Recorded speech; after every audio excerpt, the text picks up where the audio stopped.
Un político ofendido por las críticas que les hago en mis vídeos sobre pandemias antiguas, voy a poner un enlace por aquí en algún lugar, me dice que le dé ejemplos de políticos de los que pueda aprender, pero que no sea un momento de feliz inspiración, sino que sea algo permanente, porque él quiere aprender de manera permanente. Para hacerlo parecido a la situación que vamos a enfrentar en esta época de pandemias, he escogido a Filipo II de Macedonia, que en un reinado de 24 años logró convertir a la periférica, fragmentada, arruinada y vencida Macedonia en el mayor poder del mundo mediterráneo para ser un imperio que se extendía desde la Grecia continental hasta el Danubio. Macedonia estaba situada en el límite del mundo, en el margen de la civilización. Su ubicación entre dos continentes convertía su territorio en un camino de invasión. Sus montañas eran una barrera geográfica enorme entre el norte y el sur. Era la zona más rica de Grecia, pero la peor gestionada. Por esa razón siempre era atacada por todas partes. Los estados griegos tenían dificultades para alimentar a sus poblaciones, como Atenas, que tenía que importar casi la mitad de sus alimentos y a veces no podía evitar las hambrunas, que eran desconocidas en Macedonia, que tenía excedentes alimentarios.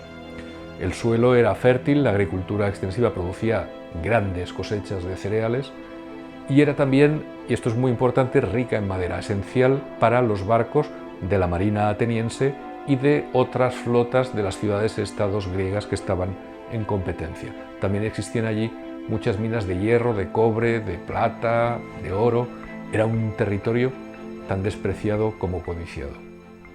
Aunque compartían el mismo universo religioso y simbólico que los griegos, apenas hablaban el mismo idioma, ya que el dialecto de las montañas del norte sonaba muy distinto. La realeza macedónica aseguraba provenir de los griegos, pero su población no era griega, sino bárbara, al menos según los griegos. Estaba formada por pastores y estaban rodeados por pueblos que les mantenían en una constante amenaza. La familia real, los argeadas, estaban a la cabeza de un grupo de nobles que tenían grandes privilegios y grandes parcelas de poder. Sus aristócratas no tenían capacidad para defender su territorio ni el bienestar de sus súbditos. Sin embargo, contendían entre ellos a muerte por el poder. Eran los amos de un país que lo tenía todo pero que no valía nada, porque sus fronteras eran vulneradas, sus ganados robados, sus habitantes esclavizados. Una de las principales aportaciones de los reyes macedonios a su país era engendrar un heredero al trono, por lo que tenían asumida la poliginia. Normalmente no se casaban por amor, sino por razones de estado.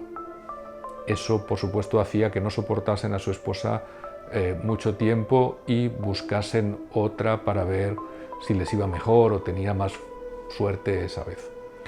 Al morir el rey Amintas en el año 369 a.C., cuando subió al poder Alejandro II, entregó a su hermano Filipo como rehén a los tebanos, o como parte de un tributo al rey ilirio Bardilis, que en 2 ocasiones había invadido el reino de Macedonia.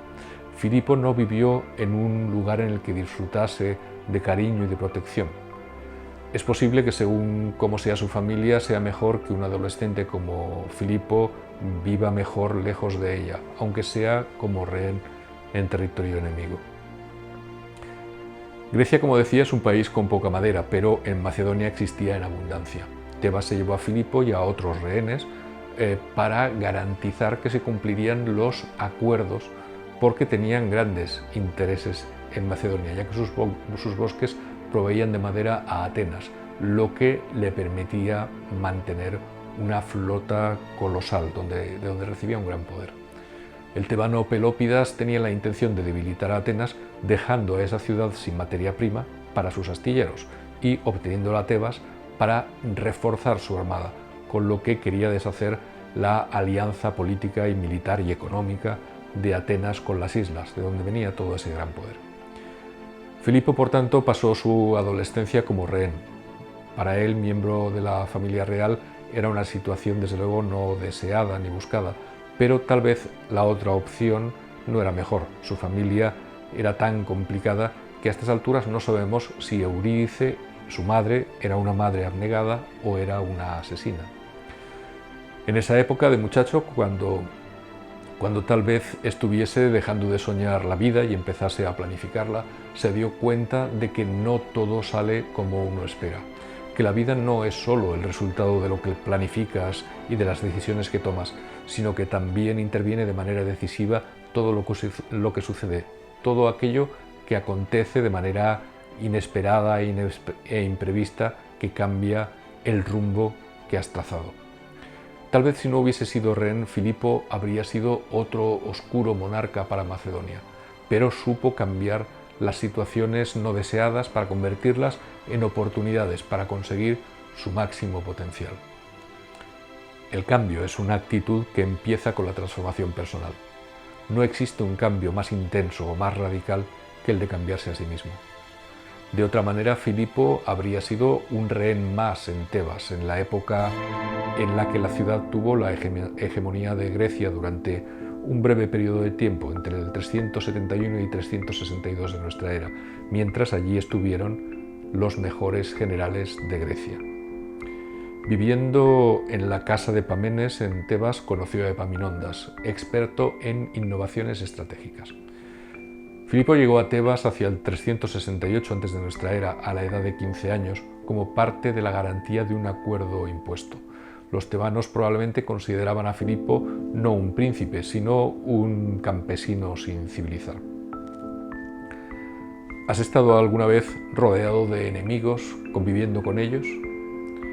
Filipo no se deprime, no los enfrenta de manera directa, sino que aprende de ellos.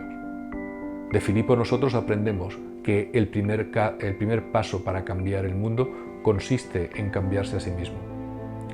Estudiando su vida, vemos que es parte de un proceso que consta de distintas fases separadas y consecutivas. En primer lugar, ve las cosas de manera no convencional, desde una perspectiva nueva, más completa, amplia y global. Comprende las posibilidades de lo que está viendo. Hace un análisis detallado de todo y conduce finalmente todo lo que ha visto, desarrollado y analizado hacia la acción. Esas 4 fases sirven para crear cualquier obra de arte que valga la pena. También sirve para convertir la vida en una obra de arte.